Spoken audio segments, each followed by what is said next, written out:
Très bonjour, très chers frères et sœurs. Merci de me recevoir chez vous. Je suis le docteur Raphaël Ekamba. Merci de me recevoir chez vous. Vous remarquez, nous avons parlé de la prière, prière, influence, exaucement, tout ça. Mais tu sais, si nous prions, si nous terminons cet enseignement comme ça, c'est qu'on n'a rien fait. Parce que la Bible, c'est un livre pratique.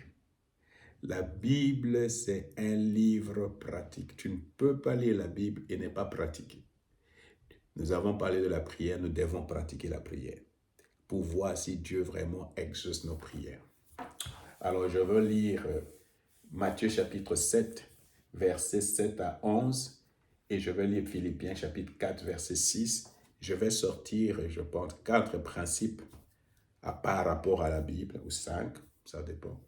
Et puis, après, on va prier, on va pratiquer.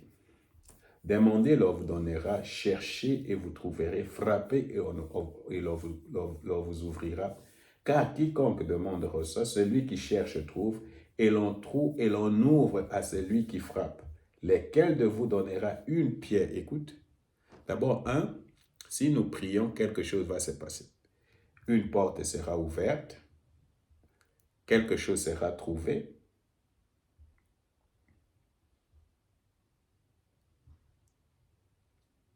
Et si nous demandons, tu vas recevoir quelque chose.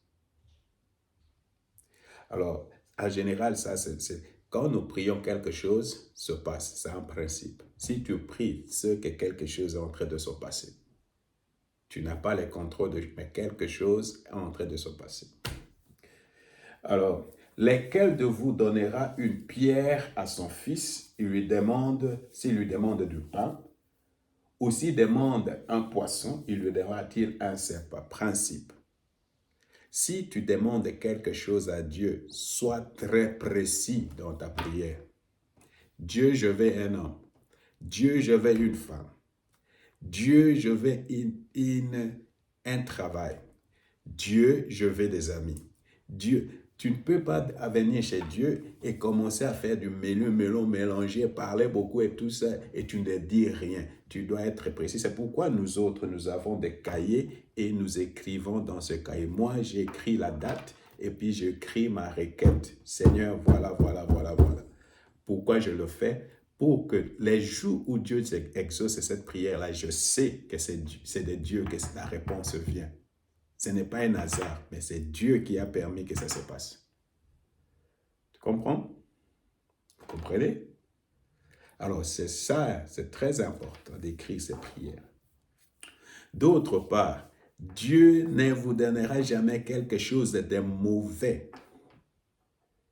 Tu ne peux pas demander à Dieu un pain et puis il te donne une pierre, un poisson et puis il te donne un serpent. Non, jamais il va te donner quelque chose que tu n'as pas demandé et jamais il va te donner quelque chose qui n'est pas bon pour toi, quelque chose qui va te faire du mal. Jamais.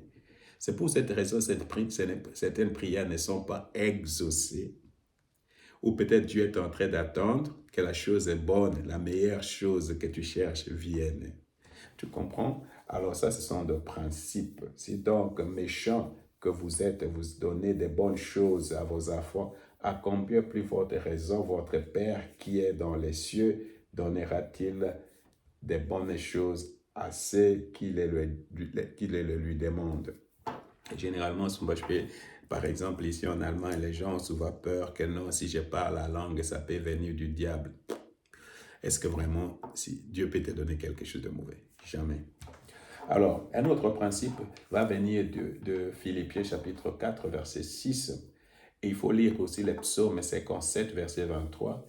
Il faut lire les proverbes 16, verset 3. 1 Pierre chapitre 5, verset 7 à 8. Il faut lire cela. Alors, la Bible dit, ne vous inquiétez de rien, mais en toutes choses, faites connaître vos besoins à Dieu par de prières et de supplications avec des actions de grâce.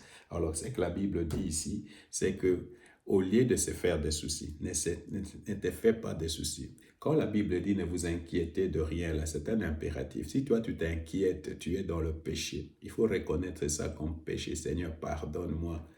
Mais au contraire, c'est que toi tu dois faire chaque fois quand tu as des inquiétudes à propos de ton mari, à propos de ton travail, à propos de tes enfants, à propos de quelque chose, transforme cette inquiétude à une requête de prière. Chaque fois que tu as des soucis, chaque souci, une prière. Chaque souci, une prière. Tu amènes chasse Dieu. Et quand tu l'as fait, tu élèves tes mains et tu remercies Dieu pour la réponse.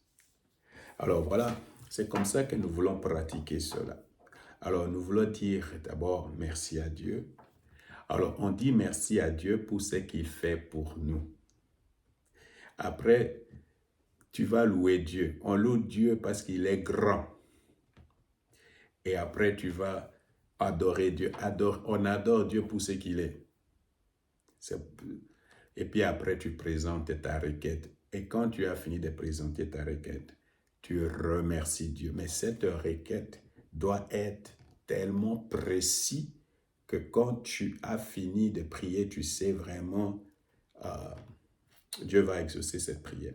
Je veux dire quelque chose à propos de s'inquiéter. Je pense qu'il y a un pasteur qui a dit ça, et je trouvais ça très intéressant. Il a dit, si tu vas prier et que tu as un souci ou une inquiétude et tu ressors avec cette inquiétude, c'est que toi, tu n'as pas prié. Parce que Dieu venait décharger. Par la prière, nous allons décharger nos soucis, nos inquiétudes chez Dieu. Alors, tu ne peux pas ressortir encore avec ces inquiétudes. Hein? Alors, elle va décharger. Alors, Seigneur, je veux te dire merci pour ma soeur, je vais te dire merci pour mon frère, je vais te dire merci pour la personne qui va regarder cette vidéo. Seigneur, tu connais, tu es le Seigneur qui connaît les cœurs, tu connais les problèmes de ma soeur, tu connais les soucis de ma soeur, tu connais les inquiétudes de ma soeur, tu connais les requêtes qu'il y a dans les cahiers de ma soeur et elle te présente ces requêtes. Tu connais les requêtes de mon frère. Seigneur, tu es le Dieu qui exauce les prières. C'est pourquoi tout le monde vient chez toi. Tu as dit, venez en moi, vous tous qui êtes fatigués, je vais vous donner du repos. Seigneur, donne du repos à ma soeur. Exauce la prière de mon frère. Exauce la prière de ma soeur. Seigneur, fais que ton nom soit glorifié. Tu as dit, tu vas exaucer nos prières pour que notre joie soit parfaite. Papa, je te demande, exauce la prière de mon frère, exauce la prière de ma soeur, et que la joie de mon frère, la joie de ma soeur devienne parfaite. Seigneur, je te dis merci, Père de gloire. Dieu d'Abraham, Dieu d'Isaac, Dieu de Jacob, toi tu es le Dieu de la Bible.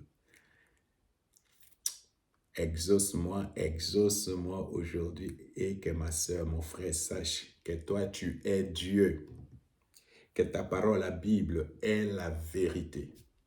Et que moi, je suis ton serviteur. Seigneur, je te dis merci pour cela, Père de gloire. Exauce-moi, Seigneur. Donne à mon frère la réponse et un signe que toi, tu es un Dieu qui exauce la prière. Oh, je te prie aussi pour que tu déverses un esprit de prière dans la vie de ma soeur. Déverse aussi un esprit de prière dans ma vie, dans la vie de mes enfants, dans la vie de ma femme, dans la vie de notre Église, dans la vie de mes frères et sœurs. Seigneur, nous voulons passer du temps avec toi dans la prière. C'est toi qui produis les vouloirs et les faire en nous, Seigneur. Je te dis merci. Merci Jésus. Merci Seigneur. Merci Seigneur. Merci Jésus-Christ. Merci Seigneur. Amen.